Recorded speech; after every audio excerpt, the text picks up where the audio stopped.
Hello, my name is Miriam O'Callaghan and welcome to Parting Words, a podcast series from RIP.ie and proudly sponsored by An Post Insurance, supporting the plans that make life's hardest moments a little easier. You can find out more at onpostinsurance.ie. In this series, our guests will reflect on the messages we leave behind. Through stories, music and conversation, we explore how loss and grief shape us and how parting words can help us navigate life once our loved ones are gone. Today, we're joined by a legend of Irish broadcasting, Miriam O'Callaghan. Over the course of Miriam's career in radio and television, she has become a trusted voice in Irish life. Miriam's personal experiences have overlapped with her professional life to shape her outlook. In the 1990s, Miriam lost her sister Anne to cancer. It was followed soon after by the sudden death of her beloved father. In this episode, Miriam talks about faith and if it helps with grief, how loss changed her perspective on life, learning to live without a beloved person and choosing happiness above all else. Welcome. I'm delighted to welcome the wonderful Miriam O'Callaghan. Miriam, how are you? I'm great. I'm delighted to be here. Glad it's you I'm talking to. It's so lovely to speak to you because, you know, a part of your job is doing the interviewing all the time. So being on the other side, how does that feel? Terrible.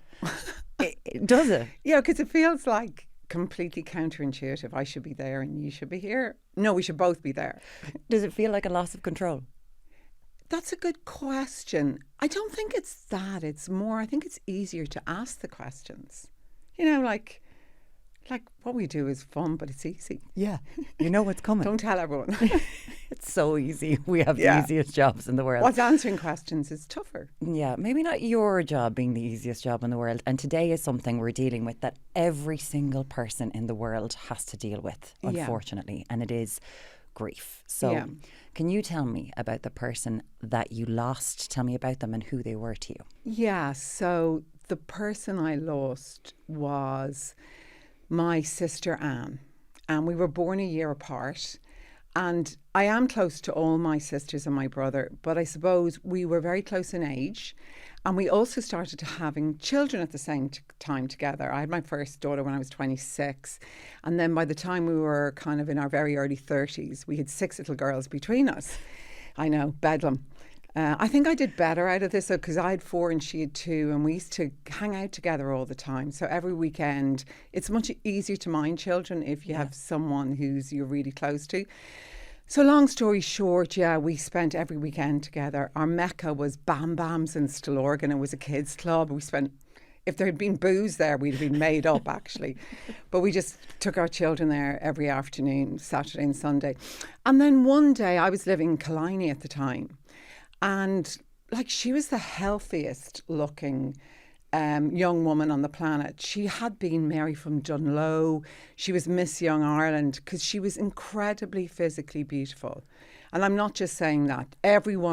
People still come up to me and say, Anne O'Callaghan, she was a movie star, but she was as beautiful, Miriam, inside as she was on the outside. And one day we were sitting on the steps of my home and we'd been out the night before, actually, and she just said she didn't feel very well. But you're like, half the time, we were exhausted anyway. We'd tiny children. We spent our lives exhausted. Yeah. And a long story short, I do remember actually saying, you need a gastroscopy, so you can look in your stomach. She said she had been feeling ill in her tummy for a while. Yeah. And I always had stomach ulcers. Funny enough, pregnancy cured me of that. And my dad always had stomach ulcers. So most things are genetic. So me being a know-all, I said, I know what you have, Anne. You have a stomach ulcer. So she booked in, got her GP. And I still remember, Miriam, she went to St. Vincent's Hospital in Dublin and her husband dropped her in for it. And I said I'd pick her up because I was up the road in RT. And I always remember I wasn't well known. It was late 94. I'd just come back to Ireland. Nobody knew me.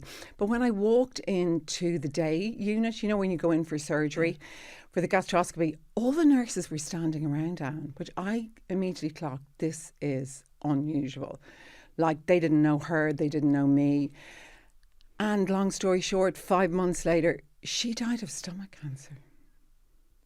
How is that possible? At 33 years of age. She was 33 and she had a 2-year-old and she had a 4-year-old and a gorgeous husband, Greg.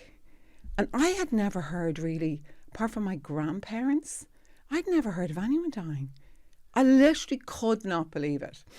My siblings were worried about me when she died because, I mean, everyone was distraught, but I honestly couldn't believe it, Miriam. You just said there your relationship with death was your grandparents. Yes. So, and I know that it can be different around the country. Sometimes, like I know your dad is from Kerry, and you're kind of thrown into a coffin when someone dies when they're 11. Yes. Kiss the, when you're like 4, kiss the breath. So, your relationship was sort of removed. I know it's your grandparents, but it is very different to having someone who was like a twin. Yeah, it was very different. And I love my maternal grandmother, and I was very upset when she died because I was incredibly close to her. But you're not meant to die when you're 33. No. Or you're not meant to die when you have a 2 and a 4-year-old. Sure, they need you. Your siblings being worried about you? Yeah, I think, and that's not to say no one has a monopoly on grief when you lose somebody. But I was so close to her at that time. And I think that everyone could see. I honestly couldn't comprehend it, Miriam. I was going around in a daze. I remember going back into RT after she died and looking at people who were kind of tricky people. I'd be going, why are you still on earth? And the most wonderful person, beautiful inside and out, is in heaven. It was irrational. But I couldn't understand how life could be that unfair. But I realised it is. And when did that... Because it sounds like there was anger. I know you've spoken in your book about an anger. You've never been angry about anything in your life. Yeah. But this anger about Anne. Yeah, and I amn't an angry person. Like, it takes a lot for me to get angry, and I actually couldn't be bothered getting angry in life. But I'm still angry about my sister Anne because I think, I mean, death is inevitable for us all. We know that. But not when you're 33 and not when you're a young mother. So I was just really angry that life stole her away. That's what I believe. And also I think it's because of my parents, Miriam, like my dad is from Kerry. My mum was from Laois. They are country people and they were incredibly good for all of us. Like, they didn't have lots of money. We grew up in a 3-bedroomed house in Cornels Court, but they really believed in education. They gave us everything. They hardly ever went out. They were completely devout Catholics. We all had to go to Mass. We used to say the rosary at night. Like, it was a religious household. And then life came along, and I do remember standing with my mum and dad in the lift in St. Vincent's Hospital the day before Anne died. And my poor dad, he was such a beautiful, quiet Kerry man. I know your dad's from Kerry. They're very quiet and they're very dignified. And he never showed his emotions. And he did start to cry. And he just said, oh, Miriam, we're losing the jewel in our crown. We're losing the jewel in our crown. And he got really upset. And I was so angry. I'm still angry about it. Because life came along. I really do think it slapped them in the face. Yeah. It stole away their beautiful daughter. Who were you angry with? Just life? God. Because I kind of used to think, Miriam, if you were a really good person like my parents and you worked hard and you looked after your 5 children and you did no wrong and you believed in God and you did everything you meant to do in life, well, that life would treat you fairly. But it doesn't. It doesn't work like that, Miriam. And I realised that in that moment for the first time. What was it like learning that lesson at such a young age yourself, 35, a mother of 4 children? What was it like learning that lesson and what did you take from it? It was a shocking lesson, but the only good that came out of it was, and even when Anne was leaving this world, she was very conscious and aware of my happiness. Her selflessness knew no bounds. And we used to joke in her hospital room in St. Vincent's, like days before she went to heaven, about me. So what I decided was, right, this is it. Life is not for messing around. We only have a short time here. I drive my husband mad by saying we're a blink. We are a blink in the universe. And therefore I decided to live my life to the full and enjoy it. So it did change your outlook? 110%. On everything? Yeah. But you got to... Did Anne know she was dying? Funny enough, and I do say this in my book, I don't talk about her and what she felt about, because I think that crosses a line, Warren. I really do feel that it's like, that's her business. All I do is talk about how I felt about grief, how I felt about her loss, but I made a decision to never talk about how she dealt with it, or how her husband or my mum or my brother or my sisters or her best friends, that's their business. Because I think grief is so all-consuming. Everyone deals with it differently. Yeah. The grief that you had there, and it is this deep grief, and unfortunately your lovely dad Jerry, I know, he died a few weeks later from a stroke as he was going down to get Anne's memorial cards. Because you know, in the country they're very big. They're still big. So for him it was so important he got his beautiful jewel in the crown remembered forever. Yeah, and our next door neighbours were printers. The Johnstons, we're still friendly with them. And he was walking out the gate in our home in Cornels Court, and he collapsed holding her memorial card, which is very poignant, actually, I think. And and I was down in Connemara. I'd gone down for a couple of weeks rest with my 4 girls, and it was kind of pre-mobile phones, like they were kind of chunky, a few of them, but I got a knock on the door, and it was the local post office, beautiful, the son of the postmistress, to say my brother Jim was looking for me and could I phone home urgently. And I was thinking, what could this be about? And he said, Miriam, you need to come back. Dad's had a stroke. And so I went back. It was the same hospital, sitting around another bed. And 8 weeks later, he died 2 days later, but 8 weeks after the death of my sister Anne. So the same undertakers came back. And they were so lovely. And they were like, oh, we're so sorry. We shouldn't be coming back to you, Miriam, and your family. But they were so lovely. Undertakers are wonderful. Oh, unbelievable people having to, they come in and they sort out your life in 100%. The midst of, they take over. In a beautiful way. Yeah. I have always told people who don't have experience of this, the undertakers will sort your life out. They will keep you going in that awful week with everything that you just can't take in. I think that's so true, because I think most times when people lose somebody, it's a bit of a blur, because grief is so all-consuming. And I do remember Anne's funeral was the biggest funeral I've ever seen in my life, but I barely remember who was there. It's like a blur. And the same with my dad, because people were so upset that he died. Like, he used to be a civil servant. I think the entire Irish civil service came, because it was the biggest funeral again after Anne's. It was, but undertakers looked after us and did everything. With the wham bam like that, whatever about dealing with your sister, and then looking at your mum. I know. And she's lost these 2 people. You've all gone through this. How long did it take to compute what you'd been through? But she's amazing. I do think there are people in Ireland of a certain generation. Like my mum is 97 and still lives alone in the house we grew up in. She used to be a school headmistress, right? Now we have people going in and out, but she's remarkable. But she never, Miriam, once said, why me? You know, that generation of people who, like, when we all lose people, but they never, ever question why it shouldn't be them. Like, I was railing and raging against everything in life. She was so religious. She's still incredibly religious. And her faith, I think, has enabled her to be so stoic. She's never once said, why me? Isn't that amazing to have, as we become a more secular society, whether you are or not, this sort of communal grief, but also knowing that there's something, the certitude your mother must have that there's something outside of her. She 100% believes in heaven. And I found myself, not just with my mum, from interviewing people who have a great faith, I think find it easier to deal with loss. I think because they really believe, as you said, that this isn't it. Like, my mum's absolutely convinced she's going to see my dad and her daughter Anne again in some way, you know, and that's beautiful.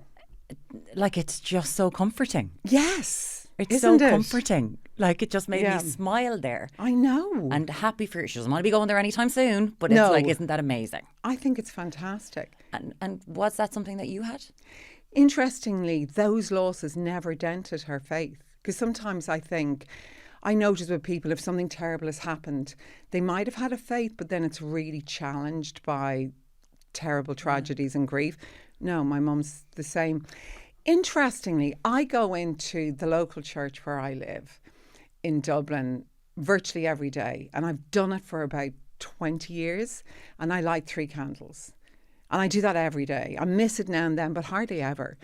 And I do it, and I'm only in there for a minute. And I say the same prayer. And I mention key people in that prayer, like Anne and Daddy, asking them to keep my 8 children safe. I've done that forever. I'm quite superstitious. So what is that? So I obviously believe in faith, because touch wood, I have 8 healthy children. Yeah. Like, how lucky am I? So, yeah, so that is my faith. Do I believe that I'm going to be sitting in heaven drinking champagne with Anne, as we love to do? Probably not. But I think in my mind, I believe that when someone dies, the sense of who they were and the love that they had surrounding them and for me, I believe that exists. I believe that really strongly.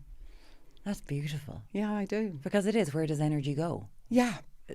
They're big questions. Yeah. And I suppose as I get older, I kind of think about them a little bit more. Yeah. Because when you're younger, like you're dealing with, in your grief, you still had 4 children. I know. And her 2 little girls. Her 2 little girls, They're who only I know 2 and you're 4. unbelievably close with. Yeah. So you kind of have to, like your mother, put the head down and buckle on. Yeah. And one thing Anne taught me was, even when she was very, very ill, and since she wasn't probably for this world for long, we always kept her really happy with the girls. Like, my twins are born on the 5th of January, and she came to their birthday party, and she died on February the 24th. And she was in fantastic form, and we had great fun. And we had a magician, and Anne was the life and soul of that party for my twins. And it was their 2nd birthday. And so she taught me not to allow children know about sadness. I know there are different views in it, but children bounce back. They're not like us. They don't really know it's forever, ever, I think. So they want to be happy. So we let them be happy. And she was the person who showed me how to do that. So, yeah, I would always stay really happy in front of the 6 of them. And then I go to the loo and have a cry. And have a cry. Yeah. Yeah. Yeah. You had to compartmentalise like that? Yeah. I think a lot of people do. Yeah. And having to do that, were you wrecked from it? Or was it like, this is how I'm going to deal with it? When I think back now, I was so tired. But I was also working. So you'd have to go into work and sound vaguely intelligent. I hadn't a clue what I was talking about. You'd be going in to present an intelligent programme and going, what is this about? And you just have to act like you know what's happening. But you were becoming, and I mean this with all the love in the world, you were becoming Miriam O'Callaghan in Ireland at the time. You had a new show on RTE. You'd come back from Newsnight in BBC, and it was like, oh God. And it was... I'm trying to sound intelligent. Go on, off you go. Economics. Not my forte, even to this day, Miriam. So you'd have to kind of I was drowning in grief. I was also drowning in toddlers and babies and children, and all that goes with motherhood. But you just go in, and I was thinking, you dust yourself down. I'm pretty good at that. I'm a great one, actually, for going into either, a loo and closing the door and just sitting there and getting myself together and going, Miriam, you can do this. You can act like you know what you're talking about. This is what I'm taking from my life. The next time that I'm banging my head off a loo wall, I'm going to be like, Miriam O'Callaghan does this too. Girls, we're going to be okay. It's true, though. Amazing. It's and you need just those few moments. You said there a few minutes ago that what this awful year, 1995, taught you was that life was for living and it will be gone like that. So you made an awful lot of changes. You were married before. You decided to separate from your husband. Was that in the same year? Was that a decision that you were like, okay, how quickly did you notice that your mindset had changed? An hour. What? No, I knew. I remember standing at the grave of my sister on the day of her funeral. And I think it was like I changed completely, Miriam. I stood at that grave, and I remember she's buried in Shangana, beautiful cemetery actually. And, I just stood there and I thought, this is it. I am going to change my life radically. And that was before my dad died 8 weeks later. And then the thing about tragedy is amazing, because I do remember Shangana Cemetery. I think when people lose people, you need to think about things you never think about, like buying a grave. I remember sitting in Vincent's with my brother Jim, all around Anne's bed, and somebody said, we need a grave. Like, I've never thought about that. Have you? Like, my parents were alive. And then myself and Jim were dispatched, and we just said, where we go? And she lived in Cabinteely. So Jim, I remember, said, well, there's a cemetery kind of in Killiney. So we drove out to Shanganagh, and I remember we walked into the cemetery. And this was surreal. And I saw a couple of men grave digging. Yeah. And I thought, first of all, what a sad job. Mm. And then they spotted us, and one of them came down to us, because we were both young at the time. And he said, oh, why are you here? And we explained that our 33-year-old sister was going to be dead in about a day or two, and we needed a grave. And he was such a beautiful guy. I always remember his name was Thomas, and he was a grave digger, and he took us down to the office. And matter of factly, Jim and I picked a plot, bought a grave, and actually remember the man saying, there's a very nice plot and there's beside beautiful trees. And actually myself and Jim got quite upset, and we bought that plot. And we walked out of that graveyard with a grave, and it's a beautiful spot. And 8 weeks later, we didn't expect it. My dad went into that grave too, Val.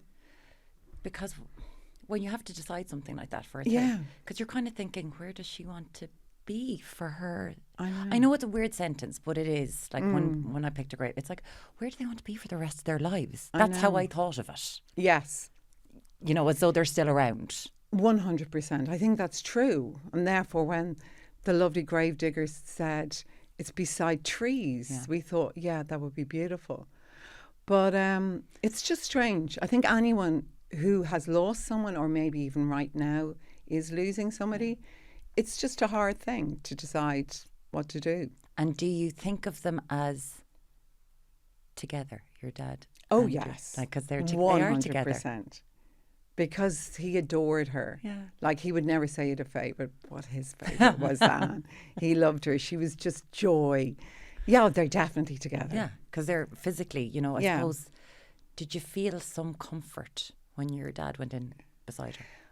That's an interesting question. I probably did, but in more recent years, Miriam, I feel sad when I lost him, because I didn't grieve him as much as I should have, because I'd been so destroyed by the death of Anne. When he died 8 weeks later, it's like I felt recently, when I was thinking about it and forced to think about it for my memoir, that I hadn't really grieved him enough, and I kind of said sorry to him, and because he was a beautiful man.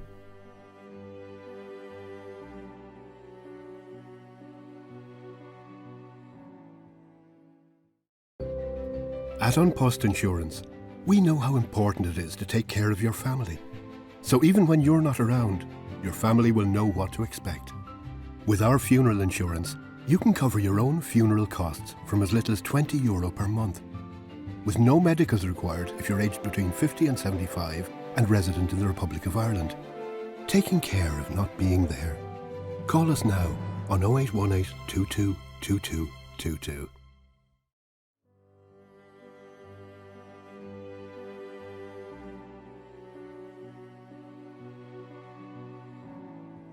Because it's 30 years. Yeah, which is a very long time. A very long time. Yeah. And as you move further and further away from it, and life events happen. Yeah. Definitely with Anne's kids. Oh, they're amazing. How does that feel? How does the grief feel as you move, like in a linear fashion, away from it? That's really interesting. I think we are all multi-layered and multifaceted. So you can really grieve somebody, and still 30 years on there, I will get upset about my dad and Anne. But that doesn't mean I'm a sad person. I'm an incredibly happy person. I feel incredibly lucky with my life. I think you just realise that going through life, most people get impacted by loss and grief at some stage. And you live with that. You never get over it. I remember there was a great consultant who looked after Anne and Vince's called John Hegarty. He gave me a great piece of advice one day. I was really upset. It was about the day before she died. And he said, Miriam, you're not meant to get over the loss of somebody you love. You just learn to live with it. And I've always found that very reassuring and helpful. But it doesn't mean I'm sad. I'm an incredibly happy person, because I feel so lucky that randomly I'm alive and Anne is dead. Like, yeah, why does the universe make those decisions? You can't work that out. No. So, but like, you can have grief and still cry for somebody you lost 30 years ago, but not be a sad person. I am not a sad person. No. You know, I'm a very happy person. And that stayed with you the whole way Yes. through life, I would say. 100%. And if there's anyone who's a testament to kind of the mindset, it's fascinating being around you. I know people who are your friends who are like, oh my God, if you ever need an old shot of happiness in the arm, have an old chat with Miriam or go for a drink. It's amazing. It's great crack. So that's something that you give to other people because you realise this at such a young age. But during that time when you're going through so much, and I know it must have been a blur, but are there cliches about death or grief or what people would say to you that you'd be like, oh, flip off? Or was it like, no, thank you for taking the time? Yeah, I've always thought like that because I believe most people in the world mean really well. Yeah. And most people don't know what to say. The only advice I ever say to people, always mention the name of the person who's died, because I think some people are worried that they'll upset you. Yeah. I am so happy when people say, knew your sister, worked with your dad in the civil service. I met a young guy the other day who worked under my dad in the civil service. I love, because that keeps them alive. So all I would say to people is always go up to people. Don't be afraid to bring up people who have died with people, because I love talking about them. Yeah. Because that keeps them alive. Isn't that so lovely? Years later, for someone to come up and talk about your dad. 100%. And they'll always say, he was so good to me. Sure, I love that. And people will come up and say, I was in UCD with Anne, or she was a model, or I met someone the other day who did an ad she did for pennies. It was a famous ad called Be There, and she was a beautiful blonde model in it. And I love meeting people. Anne was in an ad for pennies? Yes. Sorry, it was a what? famous ad. Oh my God. Yeah, and it was like, Be There. McConnell's advertising did it. Yeah, it was everywhere. It was in every newspaper and mag. It was on the telly. She was the original pennies on.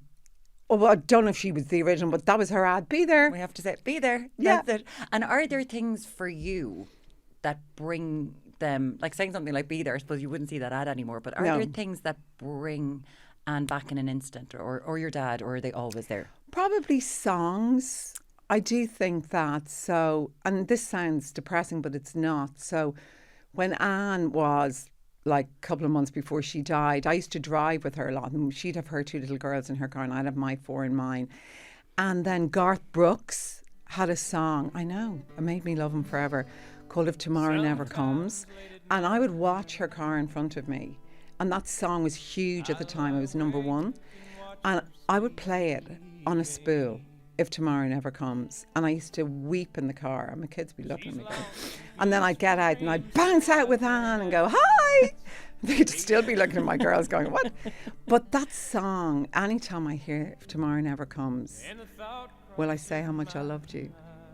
And that's why. What was it like for you a few years ago when he was playing in Croke Park, when he moved in for a few months, felt like, and that song was everywhere again? I know. It didn't make me sad. It just made me think about her a lot, even more than I normally do. But it's a beautiful song. It's gorgeous, but I can see why you'd be in absolute ribbons all the time, because the sentiment is... It's so true. Tomorrow was never going to come. But did it make you say everything that you wanted to say? Like, yes. Yeah. And more. And more. But we laughed a lot too. Yeah. You know what I mean? Like, it doesn't have to be all sad. Yes. You know, you can... laugh. I mean, when she used to I have loads of flaws. One of my biggest is I'm really certain about things I'm usually wrong about. So when the final time she was going back into Vincent's, and it was about 2 weeks before she died actually, and I said, look, Anne, the important thing is you're not going to go to this floor. I won't say which one it is, but it's a floor in Vincent's, and by and large when you go there on this particular ward, you don't come out of it. And I said, we're definitely not going to this ward. We're definitely not going to this floor. And then we got into the lift and the nurse pressed the floor, and then we got up and she took it to that word. And Anne, but she was funny, she just looked at me and went, as ever, Miriam. You know, like, wrong again. You're wrong. Yeah. You're wrong. But we laughed. So you can have kind of... You have to. Laughter. Yeah. I remember Dad's last few nights. And he was a great smoker back in the day, but he gave up in his 40s. Yeah. The worst time of my life, if you've been through anyone giving up fags. And he was like, come here to me. You know, I could hear him. I was in the front room and we were kind of saying, he's like, come here. Help me up here. He was like, time to go have a final fag, isn't it? Yeah, It was like, come on. We were kind of, he was like, don't let your mother find out. Nose like a bloodhound. Do you know? It was like we were still sneaking around like we were teenagers. But isn't that lovely? It was just, there's so many funny things related to this incredibly sad time. Yeah. Because I think they want you to remember them. Yeah, they want laughter. And sure, one of the laughter. Funniest things was kind of hours before Anne died. Anyone who's got someone very ill in a hospital, you get to kind of know people for about a few days that are also losing people. So you kind of get a closeness with people. Yeah. But anyway, Greg was walking around St. Vincent's probably for a break, and he bumped into a guy who said, oh, you need to try a healer. And it's like, Anne died 12 hours later. And actually, we laugh about this now. So he came back up to me and he said, Miriam, some guy said we should try a healer. And now every part of my sensible brain says, well, a healer's not going to cure Anne. So I said, ever the one as a trier, I said, let's get him. So Greg went back to the guy who was losing his wife and said, we'll have the healer. We rang the healer and the healer came in, but we decided to do it very late at night. So, because if the doctors saw us, they think we were lunatics, you know, like the sensible doctors in Vincent's. Anne was dying. The healer wasn't going to heal her, but we thought, listen, we've nothing to lose.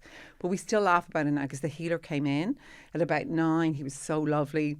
But we thought all the doctors, the next thing I heard John Hegarty, her doctor, I said, oh, sweet, gee, you know what? I said, I can't have him come in here and see we've got a healer in the room. He'll think I've lost my marbles and your marbles, Greg. So I literally jumped out the door like an Exocet missile. I think John Hegarty thought I was a lunatic. I said, John, lovely to see you. He goes, he was just coming in to see Anne. But we had to get the healer out so he didn't hear and see him. But we got the healer out and he never was the wiser, except till now. I'm sorry, but you were sneaking a healer. Like it was a boyfriend in a bedroom. We snuck the boyfriend in the bedroom, but it was a healer into Anne. It didn't do any good. He was a lovely man. But I think when people are at the final stage of life, you try anything. I'll take anything. Yeah, and I just know the person who would have laughed the most would have been Anne. Yeah. Yeah. You tried. Yeah, she would have said, you idiots, the pair of you. Imagine. Yeah. €50 now, you'll never get back, lads. That's it. Yeah, waste of money. Has this made you think, and I don't know if it made you think about your own like mortality or what's going to happen to you? Yeah, strangely, no. Didn't. I know, it's so weird because most people say it does. I never think about my own mortality. I am annoyingly positive. It's not that I don't think like everybody else. I know one day I will be leaving this world and hopefully going to heaven. I never think about it. I never talk about it. I believe I live my life to the full. I know I'm only a blink in the universe. But boy, do I love it and I live it. And I do think because of the losses in my life, I live it even more to the full. So why would I waste 1 second thinking about I might die one day when I can spend all day loving my life? Can we bottle you? Yes. Like we're spending so much money finding new hyaluronic acids. We already have it, lads. Can we just create a new Miriam? That's it. You've already said that you think like that your mother, which I think is amazing. Yeah. She 100% believes in heaven. Yes, 100%. And of course, that's something that you must, like, that's a part of your life. And her being 97, having this certitude is such a lovely thing. When you think about society as a whole now, because I suppose we're all questions now, aren't we? And we're all kind of, certainty isn't a real thing anymore. That when it comes to realising we're a blink in the universe. Yeah. Because when we grew up, it was always like, when, you know, I suppose an awful lot of us would be culturally Catholic in this country. And it was always about death. Yeah. Everything. From the day we got our communion, it was like, well, you're going to die soon. So do you think it's nice that we've moved away from that a little bit? Yeah. I mean, look, also, I would never think like that also because I have 8 children and I always wanted them to have a happy disposition. And luckily they do. So I only think positive things with them. So we don't discuss death. It's not that we don't know it exists. You know, we go to funerals. They're conscious of Anne and my dad being gone. But we don't dwell on it. Like, why would you spend any time thinking about it? And also, who knows? You know, who knows when any of us are going to leave this wonderful world? So I just love my life. I'm so grateful for it. And one day I'll go to heaven, but sure, hopefully I'll be drinking champagne with Anne and my dad, so it'll be grand. And I won't know any different. You know what I mean? That's the other thing about death. I mean, people often quote Seamus Heaney's great line to his wife, Mary, Noli Temere, when he was going in for that operation, which I just love. It's just so beautiful, do not be afraid. But I kind of think the same way. I never worry about death. I'm not frightened of death. I just live my life to the full. And sure, why would you waste any time thinking about death? Just very quickly, because in your number one selling memoir, Life, Work and Everything, you talk about how it was going to be about work. You were going to try to write about work because you've done so much, and the people that you've interviewed and the processes you've been involved in. Like, you were at Bobby Sands' funeral. It's incredible. But you say that life kept on encroaching on work. Yeah, that's so true, Miriam. So I wanted to just write it about work because I was worried about upsetting anyone in my life. So I thought an easy way to do this is, just do work and then you don't upset anyone. Anyway, I managed to write it and not upset anyone. But the reason I realised in the end I couldn't do it just about work is I remember the day of the Omagh bombing. And I was christening my baby son, Jack, 13th of August, 1998. And my house was full. It's kind of my mother calls it Houston Station. It's full of people. It was full of kids. And my little girls were dancing for the Spice Girls music on a bouncy castle in the garden. The house was full of journalists and civil servants from the BBC and RT because I'd worked there. Yeah. Great fun. And then all of a sudden I noticed a lot of the journalists were on their pagers. And I was wearing a beautiful cream outfit and I was pregnant with my son Daniel. So I was very observant, which I'm not normally, because I wasn't drinking because I was pregnant. And suddenly I noticed a lot of people were coming up to me saying, Miriam, we have to go. And I said, why? They said, oh, there's been a terrible bomb in Omagh. So about 20 minutes later, Noel Curran, my editor at the time in Primetime, it was a Saturday, came on and said, Miriam, how would you feel about presenting a special Primetime on the Omagh bomb? He says, it's horrendous. There's so much loss of life. And I said, of course. I remember going upstairs, putting on a black outfit, coming downstairs. I was about 7 months pregnant, walking out the door away from my son's christening. There can be no good reason to leave your son's christening apart from a catastrophe like the Omagh bomb. We went in and did a special programme. So I realised in that moment, my life was just so involved with work and personal and my family, that to be honest and tell the truth, I had to write about everything. And you do talk about people that you have met in the aftermath of catastrophes going through their own grief and horrific grief because of the way in which people died. It's an amazing, genuinely, it's such an amazing read. But having to talk about your sister and father in such a way, having to bring all that to the surface. And I know they're always with you, but what was it like writing about them? It was really difficult. I also live my life. I don't look back. I never look back. I'm allergic to it. But I had to, obviously, to write a memoir. Why would I look back? I live for today, nor do I think about tomorrow. Wow. Yeah, I only live in the moment. My girls go, my daughters, you were doing kind of all they talk about, how to live your life, meditation and living in the moment. I never think back. I never, ever look back. Never once. But I had to look back and it was tough, I cried more about my father than Anne because I felt I hadn't grieved him enough. Yeah. But why would you ever look back? So you don't catastrophise? You're not going, oh, why did I say that in the telly? Not once. Oh. Nor do I believe in postmortems or rows in life. You're magic, quite literally. My fella's at home going, can I have Miriam O'Callaghan? That would be amazing. You do believe, though, that Anne and your lovely father had a hand in bringing your lovely husband, Stephen, into your life? Without a doubt. Now, I know people might think that sounds mad, but I believe it. I believe that when people you love leave this world, they keep an eye out on you. That's what I believe anyway. So it was so random. Like, I was a 35-year-old separated mother with 4 young daughters. Who's going to take me on? Like, Frank, that's not me running myself down. But honestly, no matter how much somebody loved me, is a guy really going to say, I'll take on 4 daughters and be a stepdad? And out of the blue, I got to work with Steve that June for BBC Newsnight, making a film about the famine. Love stories begin in the Famine Museum in Strokestown. Our wedding ring has ALWFS, a long way from Strokestown. And I walked into this gorgeous guy, he's younger than me. I think in that moment I fell in love with him, but we didn't get together for another year. But I absolutely believe Anne, Daddy and Steve's mum, because his mum died when he was only 4 of cancer. So I believe the 3 of them met up in heaven and they said they're a perfect couple. And hey, 30 years later. Tinder beyond the grave. Yeah. Also, Miriam just winked at me with with her infamous eyelashes. It was Yes. incredible. Miriam O'Callaghan, you just mentioned, we'll say, what are deemed Seamus Heaney's parting words. But Yeah. for people who are listening today, who might be going through their own grief, Yes. or might be approaching this grief that's very hard to explain when you haven't felt it before. Yes. Do you have any, as you leave us today, parting words for them as to what you've learned about this process?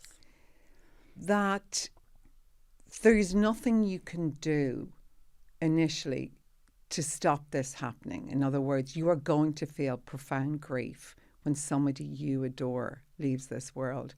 That's totally normal. But I would say to them, people used to say to me, this too will pass, that you won't be enmeshed in grief forever. And I found it very hard to believe that at the time. But it's so true, Muireann.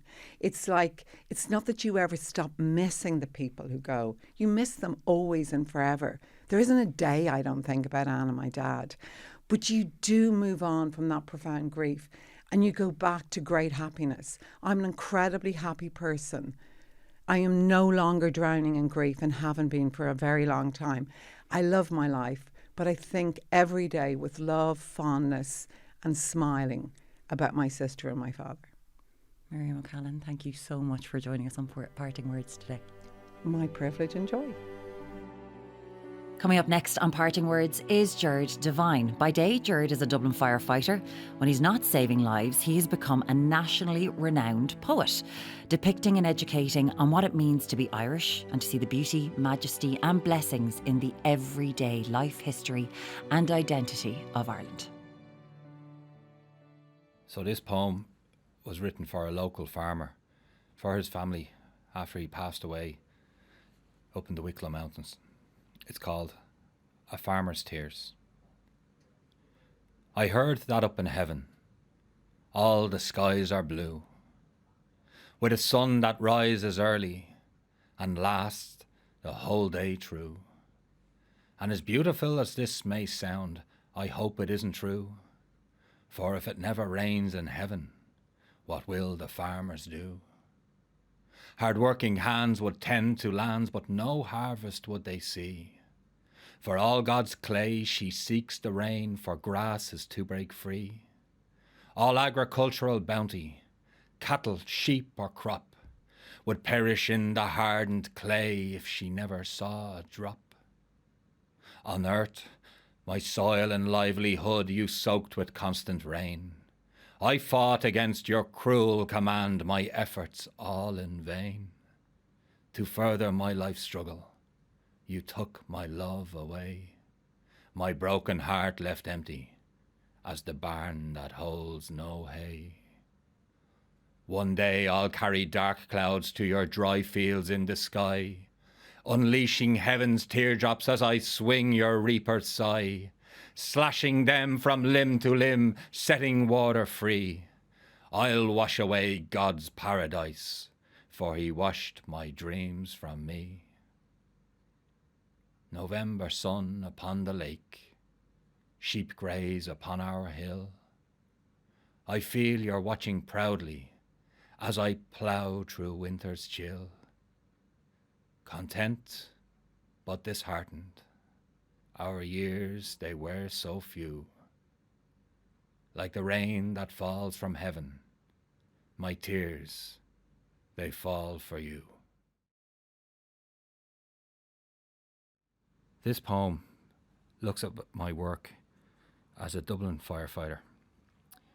It looks at what calls us to the job, what's expected of us when we're in, and most importantly, what happens when we're gone. Because I truly believe that just like the souls of great sailors never leave the sea, the souls of great firefighters are with us always, looking after us.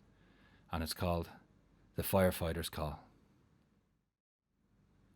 It's not for fame or fortune that most deem necessary. No, I invest to don a crest for work less ordinary. Nor be it want of medals, cap or polished shoes, but a calling to help others who have everything to lose. To face hell's dancing angels and suppress them with each stride. To search resolve from deep within as loved ones weep outside.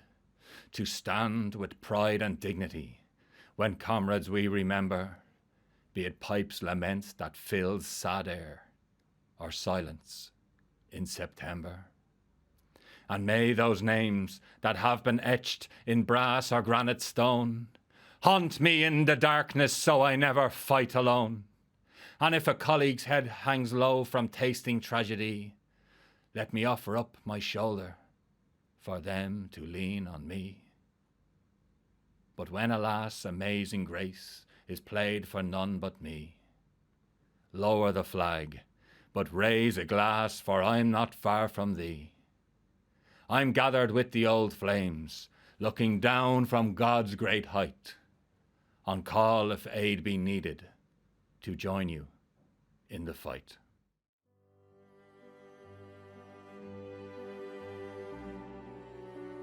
You have been listening to Parting Words, a podcast from RIP.ie and proudly sponsored by Post Insurance, supporting the plans that makes life's hardest moment a little easier. You can find out more at postinsurance.ie and subscribe now for more episodes in this series.